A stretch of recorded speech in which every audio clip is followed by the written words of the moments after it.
Morning, I'm Victoria Savage, Nurse Savage on your side, your wisdom guided oracle. And we're having coffee this morning. I'm going to show you this. I'm going to turn my camera light down just a smidge. This is, well, I can't say it's my newest mug. This belonged to my sister, and we still had a bag of her things in our shop. And yesterday I brought it in. A fun mug. It wouldn't be something I would ever choose, but now that it has that energy of my sister, it means something. And it's not just a real boring mug either. If it was real boring, I probably would have just let it go. So, first, I would like to send love and comfort to the families of the firefighters lost in northern Idaho. That's about 8 hours from me. Lost to sniper fire as they responded to the call of a fire. It's very close to home for me personally because my son-in-law, who I love dearly, is a firefighter. And firefighters are always just going to help someone. Not that it would be justified for policemen, but this was such a sadly heinous, sick act that, again, we're reminded that the world is in a huge amount of reactivity.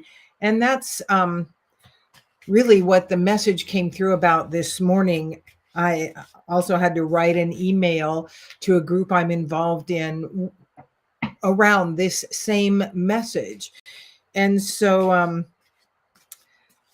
I do hope that you receive some insights from this and some understandings of maybe why you might be spinning in a certain energy and feeling a certain way and not understanding where it's coming from, because that's up right now too. A lot of our shadows are coming up, and this reading is about judgment and our greatest asset. And I'll illuminate that a little bit more. Haven't even opened the cards yet, except I pulled these out of the bag. Ooh, these cards are the first cards. No, these are the second set of cards I made. The first set I made, and I had never done a reading for anyone. These, oh goodness, yeah, never mind. This streaming platform, Restream, is sometimes a challenge. But all right, what is the overarching card from this Healing Room Oracle? Look at who you can help today. Much of the time when we are in a place of feeling powerlessness and a victim of circumstances and under the circumstances, and things just don't seem to be working out for me, life sucks sometimes, getting out of yourself. This used to be what I would tell my seniors that I worked with, aged seniors. In order to feel better in your life, you need to get over yourself. You need to quit whining about what isn't working and get out and find someone who you can help. And that can be, people, particularly the aged, begin to fall into this belief system about what is appropriate for us, what we're supposed to be doing, and how we now must journey through the world, the breakdown of the physical, and we focus on that. And what happens, it becomes a very slippery slope downhill. And one of the things is we always have something we can offer someone else who needs that. And it can be as simple as a smile that touches the heart of another and brings to them a little bit of humanity. Now, that being said, I was wrestling last night. The other aspect, the other part of this reading is about our greatest asset. And our greatest asset is something people often not just ask of us, but demand of us. And it is something they can never replace for us, never give us back. And that is our time. And I had someone reach out to me last night and said, will you do a reading for me for free? Because they'd asked, do you charge? And I said, I don't do anything for free anymore, not because of the money, because people do not value what they are given for free. And that is universally true. And yet people will demand your time and expect that you give that, because people will say, I have more time than money. And you do, but your time is way more valuable than money, because you can get more money. You can never get more time, and you can never offer anyone else's their time back that they've spent on you.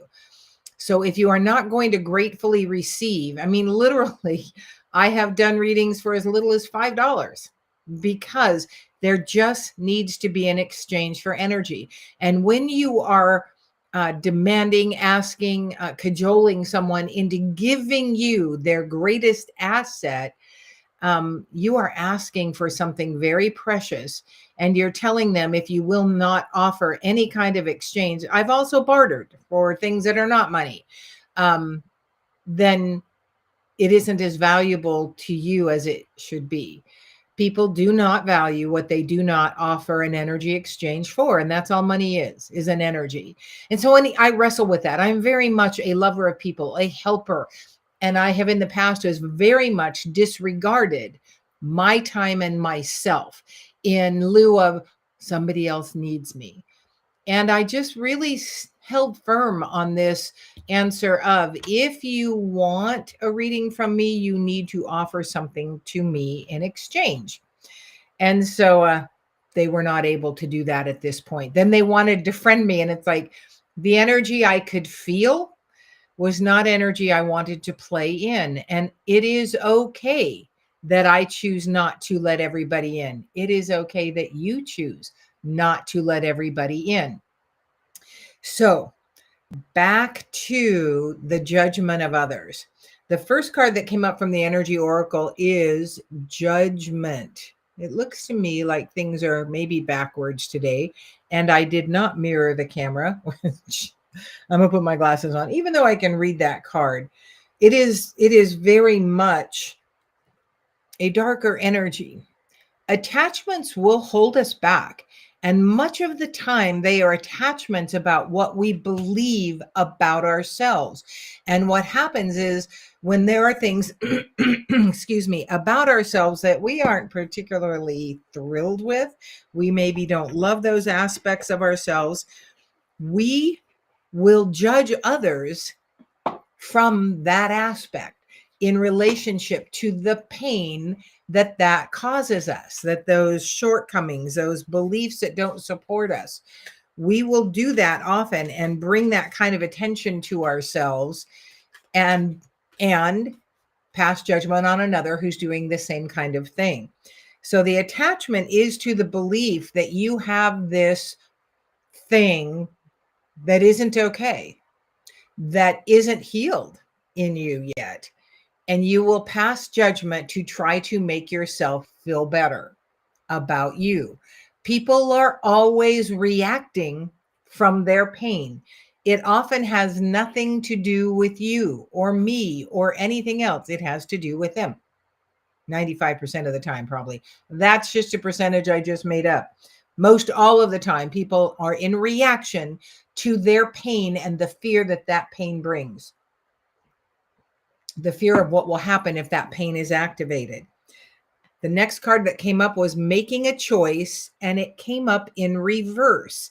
And what that tells me is you have a choice that you are not making in the aspect of standing in judgment of another. You are making a choice to believe that you have the right to look at how someone else is doing something and moving along in life, and you're reacting to their energy. This group that I wrote a letter to this morning is a group of lovely people. And what's been happening is the strength that these people are carrying forward are rubbing up against some of the unhealed aspects of the others in the group. And we're beginning to be nitpicky, backbiting, the things that I have loved about our group that have not been as present as in other groups of women throughout the country. And it was imperative to me that now it be pointed out, because we need to root out this very ugly aspect and begin to heal what is reacting to what that other is showing us. The other is always a reflection of us because we're all about us. We really are. And it is okay that we do us in the healing, in the creating more tolerance of the differences of others, because that truly is what makes life interesting. We don't have to have other people be just like us to be okay, unless that is a wounded belief, which it pretty much always is. If we have to have people conform to our belief and understanding, it is always about a pain point in us. So the next card is opening to love. So, I talk a lot about that pure love and joy tool. There is on this Facebook page, well, on my profile page, I guess. I don't understand the Facebook stuff a lot, but many of you are watching on, I believe it's called my profile. I have a business page and a profile page, and I have some other pages, but those would be the two you would be watching. But on my profile page, I have pinned the pure love and joy process. When you practice this, you not only benefit the world and improve the world because of your power of intention, you are also benefiting and healing what is broken in you, because what is always broken is closer to fear than to love. When you use that tool daily, even if just for a minute, but it feels pretty good. I do it for 2 or 3 if you can spare that. If you're a commuter, do it as you commute, intending pure love and joy to go to all the other commuters, to make that commute maybe a little less prickly for people. And it helps you offer grace to the others who you feel may be infringing upon the truth of what you believe yourself to be. And again, it is always from a point of pain. The next card is embarking on an adventure. I savor the wonders of the world. Allowing the differences of others is absolutely one of our wonders here, because that is what keeps life interesting. It is when you cannot accept differences of others, and that, the thing is there are always going to be people that we do this with. We just don't connect because we weren't meant to. We sometimes have to continue to interact with them, and so we want to cultivate the respect of self-love, allowing them to be who they are, holding our boundaries with respect and with assertiveness. Again, sometimes assertiveness, especially if you're not used to practicing assertiveness, which means you owning the right you have to feel and be a certain way in the world, it can come out as aggressiveness. So know that it might backfire a little bit if it comes out aggressively, but the more you assert your truth, and that doesn't mean you have to scream it in everybody's faces. You don't have to make them understand. But when you practice assertiveness, you also enforce your own boundaries. Often the I feel statements are very helpful in assertion, because you're not indicting someone else with your beliefs or what you think happened. And often the I feel statements will open them up to clarify what went on. And maybe you were feeling your pain, and maybe what they were trying to get across was not at all what you believe they were trying to get across. So it can be a very slippery slope. But it is one that will balance you out and keep you closer to center, the middle way, the ability to allow others to be them with love, and the ability to move aside when you know that you're not going to come like this together, and that you may continue to do this, but you don't have to do this. So that butting of heads does not have to happen, but you do need to enforce boundaries of your own and assert yourself with love and respect. We're not taught to do that. We're also not taught to love ourselves, and that is up so high. This group I'm in is a group of women, and we have, been characterized throughout the years as being catty and hateful and backbiting and childish, all of that, because it's happened. It is now time for this feminine energy, the divine energy, to take precedence, which is the allowance of others being who they are, allowing ourselves to interact as much as we peaceably can with them. And if we cannot do this, going inward, finding out what in us is being triggered by their behavior, what needs to heal. And then again, there are times and people we will walk away from, and it is okay. But it is only okay to do that in respect and with an explanation, if you can give that. Whether or not they get it isn't your circus, your monkeys. Your circus and monkeys are always to speak your truth. I ask for the gentleness at times to say what needs to be said so that people can hear it in the intention that sometimes my emotions won't convey.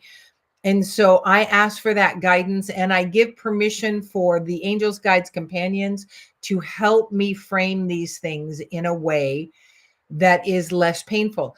And there are times when I've had to go back to someone and apologize to them. That is a very healing thing to do in a relationship. Owning your integrity and the fact that sometimes I don't behave the way I'd rather behave. Sometimes I'm in reaction. And I just had to do that to a woman in this group. The next card that comes up is the magic stream.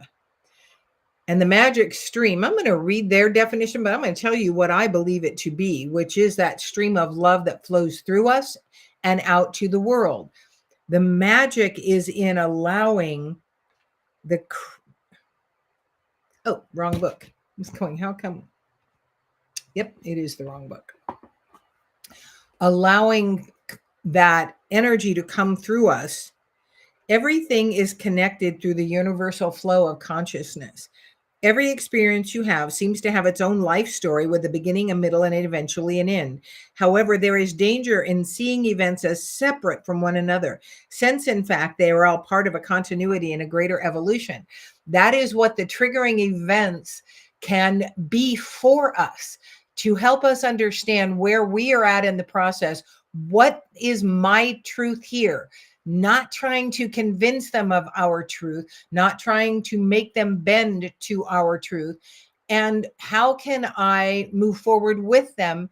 And maybe I can't, but I can let them go with love and respect, meaning I don't always play with them, but I want to cultivate the respect for them that they deserve, and that I convey whatever things I need to say to them in interactions with grace and with respect and with love.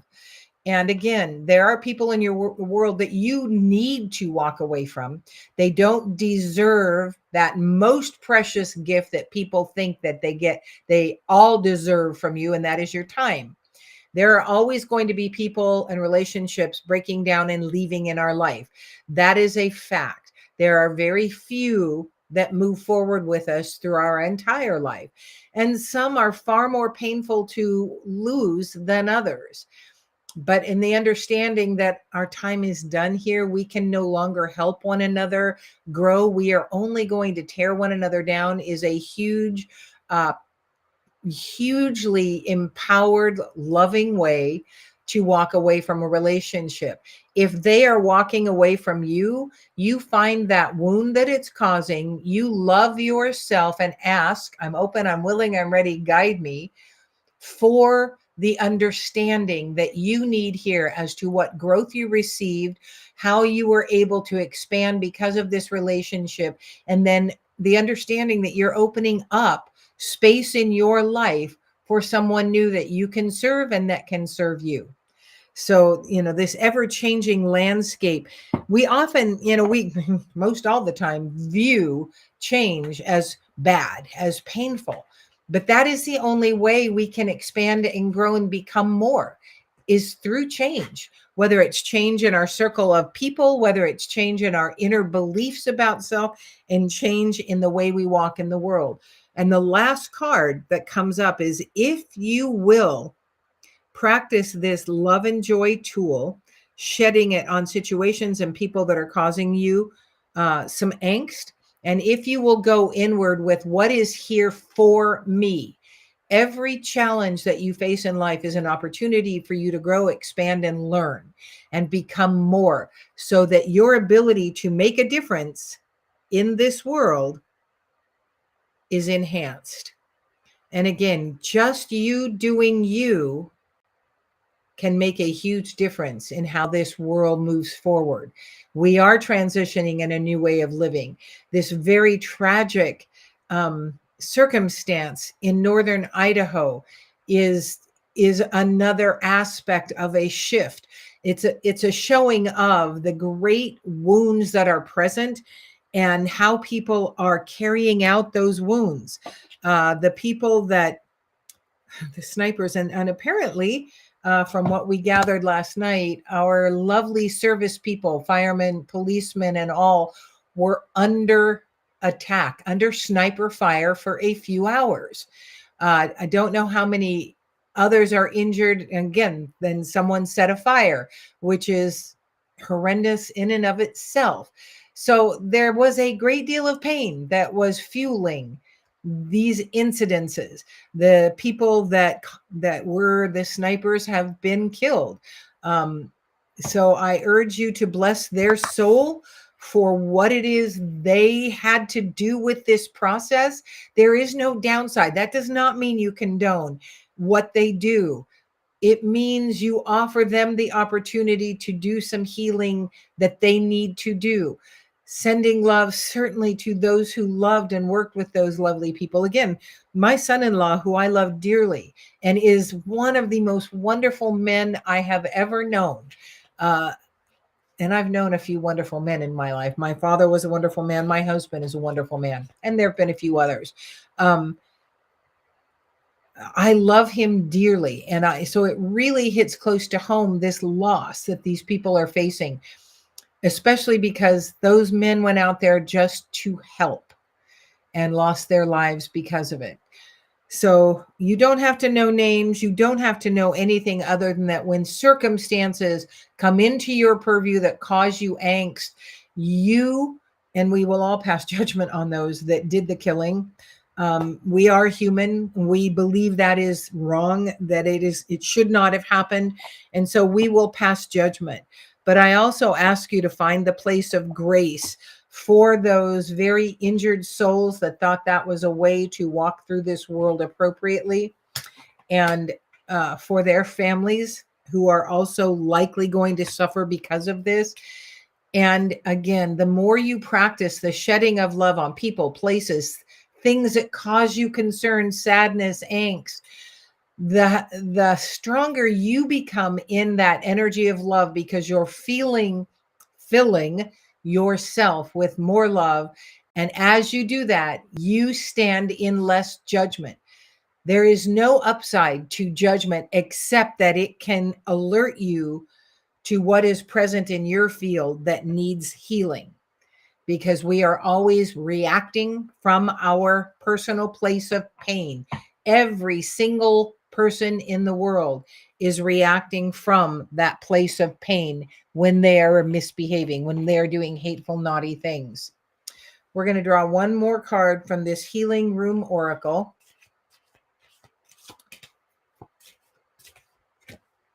Spend more time in gratefulness. That is also a way to shift your vibration from angst, fear, anger, injustice, all of that. Being grateful for what you have, because that raises your vibration, which then means what you are sharing in the world is of higher vibration, not more of the same kind of energy that you're standing in judgment about. So this is a very powerful, very pointed, and very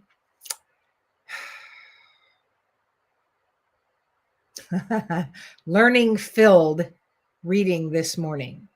If you know someone who is really suffering emotionally now because of the state of the world, because of the state of their life, or things that have happened to them, please share this video with them.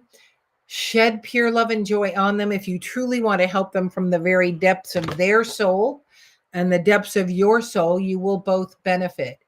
And be that energy, that emotion you want to see in this world, be that. If you're looking for a life partner, Write down the things you want them to be, and then you ask, I'm open, I'm willing, I'm ready, guide me. How can I become that? Because you're going to attract what you focus most on. If your life sucks, pay attention to what you keep thinking about, and move forward with the intention of becoming more of what you desire and less of what you don't. Be the change maker that you want to see in this world. Thank you so much for joining me today. I'm Victoria Savage, Nurse Savage on your side, your wisdom guided oracle. Until we meet again.